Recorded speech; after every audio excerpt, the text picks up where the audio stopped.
Voyons comment Dieu se manifesta dans l'existence de David.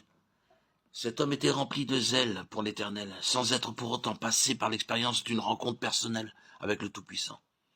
Il fallut au préalable qu'il apprenne à en finir avec lui-même et ses ressources.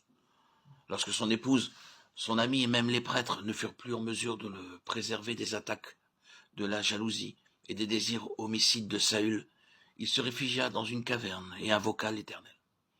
C'est alors que Dieu devint une réalité profonde pour le proscrit.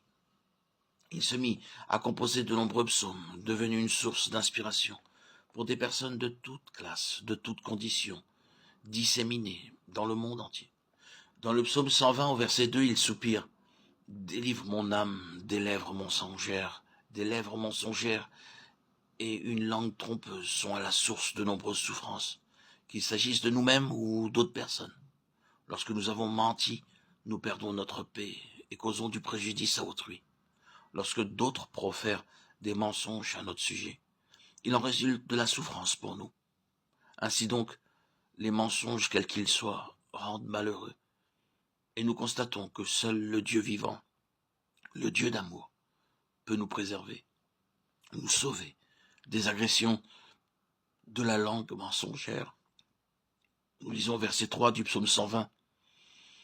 Que te sera-t-il fait, langue trompeuse? Nous nous irritons à la moindre provocation et notre langue échappe à notre contrôle. Aucune puissance humaine n'en mesure de la gouverner, de sorte que nous prononçons des paroles blessantes. Il nous arrive même parfois de parler ainsi à des amis qui nous aiment. Nous perdons alors non seulement notre paix à cause des paroles que nous avons prononcées, mais nous causons également du chagrin à ceux qui nous entourent. Bien que nous n'ayons pas agi de propos délibérés, toujours est-il que ces défaillances sont fréquentes.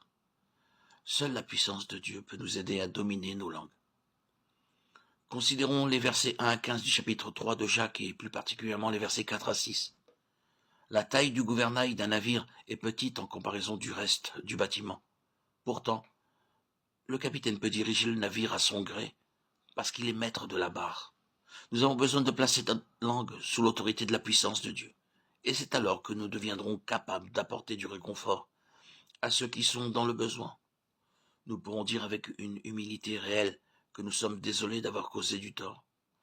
Par contre, si nous n'agissons pas de cette manière, des mensonges, des paroles de colère, de jalousie, de haine et ainsi de suite surgiront de notre bouche et causeront bien du tort et du préjudice dans de nombreuses existences. Il devient après coup très difficile de le confesser et d'exprimer du regret. Il arrive fréquemment que nous soyons amenés à passer des nuits entièrement pour apaiser des conflits, même après que les deux parties sont entièrement convaincues qu'elles avaient tort,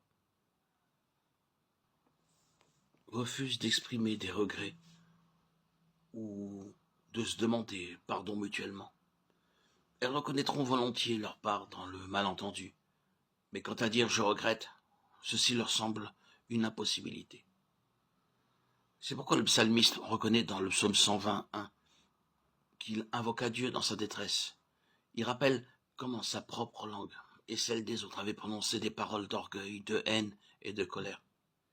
Il avait essayé, mais en vain, de les réprimer. Et c'est alors qu'il invoqua Dieu. Nous avons fait la même expérience et dans notre condition misérable, nous avons crié vers l'Éternel qui nous a délivrés. Ceci est le premier degré de notre marche vers notre grand salut.